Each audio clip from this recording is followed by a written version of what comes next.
सूत जी ने शौनक आदि ऋषियों को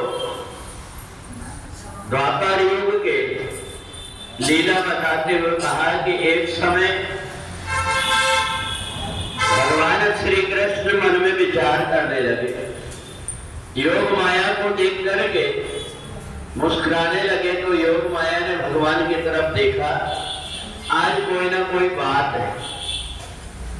भगवान नारायण ने योग माया से पूछा कि ये बता कि संसार में कौन व्यक्ति है को सुनहि जन्मा जगमाई प्रभुता पाई जाए मदना, जिसको अगर कुछ मिल जाता है तो थोड़ा अभिमान आ जाता है। कहा जिसके हृदय में आपकी भक्ति है उसके पास में चाहे जो कुछ भी मिल जाए, भरत और हनुमान जैसे भक्तों को उनको कितना भी कुछ मिल जाए परंतु वो परमात्मा के सामने अभिमान नहीं करते। और जब कभी ऐसा मौका आता है तो तुरंत अपनी बुद्धिमत्ता समझ जाते हैं कि मेरे से कोई ना कोई गलती हो गई। भगवान नारायण ने कहा कि देखो आज इंद्र को देखते हैं, इंद्र को स्वर्ग का राज्य मिला हुआ है, कल्प वृक्ष मिला हुआ है, अप्सराएं मिली हुई है, परंतु इंद्र आज तक के मेरे पास में नहीं आया। उसकी परीक्षा करके देखते हैं कि उसके मन के अंदर अभिमान है कि नहीं। भगवान श्याम सुंदर ने सारे ग्वाल बालों को देखा और देख करके कहा कि एक काम करो, कलयुग में कई प्रकार की परेशानी आएगी, उसको दूर करने के लिए गाय एक ऐसी है जो जिसके अंदर 33 कोटि देवता निवास करते हैं, उसके गोबर में लक्ष्मी का निवास रहता है। तो एक काम करो, जहां पूरे ब्रज का गोबर इकट्ठा होता है उस पर्वत पर चल करके गिरिराज भगवान वहां जो गाय की रक्षा करते वो विराजमान है, उनकी पूजा करते। सारे ग्वाल वालों ने कहा कन्हैया आपकी बात तो हम मान लेंगे, बचपन से देख रहे हैं कि आप बड़े प्रभावी हैं, बड़े बड़े राक्षसों का वध कर दिया, परंतु इंद्र एक ऐसा देवता है जिससे हम लड़ नहीं पाएंगे। भगवान ने कहा तुम चिंता मत करो, आगे मैं देख लूंगा।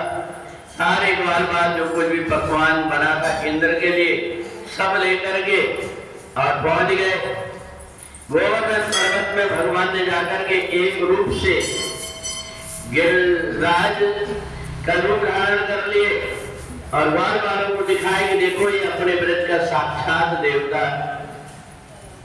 ग्वाल बाल ऐसे ही भोग ले जाए तो भोग लगा करके अब गिरिराज अपने हाथ से ग्वाल बालों को खिलाए, बड़े प्रसन्न हुए। आज तक इंद्र ने इतना सम्मान नहीं दिया जितना गिरिराज भगवान दे रहे हैं।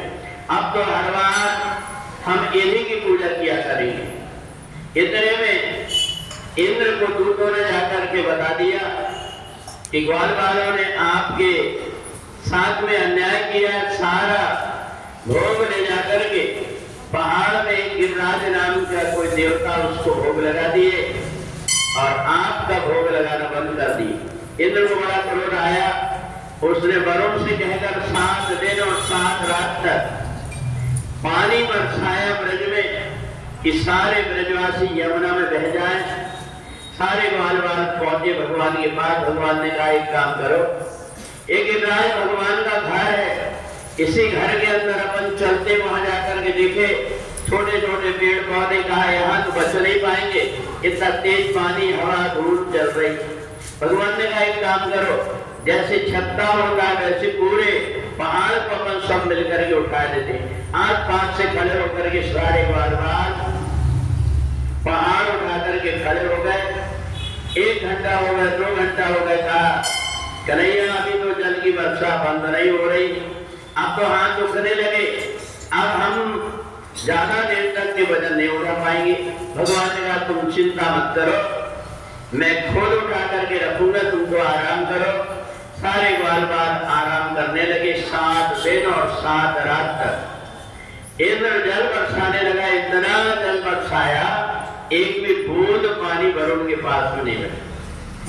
अब तो जाकर के परेशान होकर के भगवान से प्रार्थना करने लगा। भगवान ने जैसे ही देखा कि इंद्र मेरी शरण में आया है, भगवान ने उसको क्षमा कर दिया। भगवान को बड़े दयालु है। उन्होंने सोचा कि कलयुग में जो व्यक्ति मेरे दर्शन नहीं कर पाएंगे, मेरी लीला सुन करके, मेरे गिरिराज की परिक्रमा लगा करके, उनके दर्शन करके उनके सब पाप दूर हो जाए, इसलिए भगवान ने गिरिराज की पूजन द्वापर युग में किया था। उन्हीं के ही संकेत रूप में हम अपने घर में गोबर का पहाड़ बनाते हैं, जिसकी जैसी श्रद्धा होती वैसा बना करके, और 56 प्रकार का भोग भगवान को लगता है। तो इसलिए ये जो गिरिराज धरण की पूजन है, इससे घर में धन धान सुख संपत्ति की वृद्धि होती है। इसलिए जिससे जितनी सामर्थ्य है उस अनुसार भगवान गिरिराज का पूजन करके और अपने जीवन को सार्थक बनाते हैं। अपने यहाँ में आज गिरिराज भगवान के 56 भोग प्रसाद की व्यवस्था है। आप लोग भी भजन कीर्तन करके और आनंद में सम्मिलित हो। बोले गिरिराज भगवान की जय।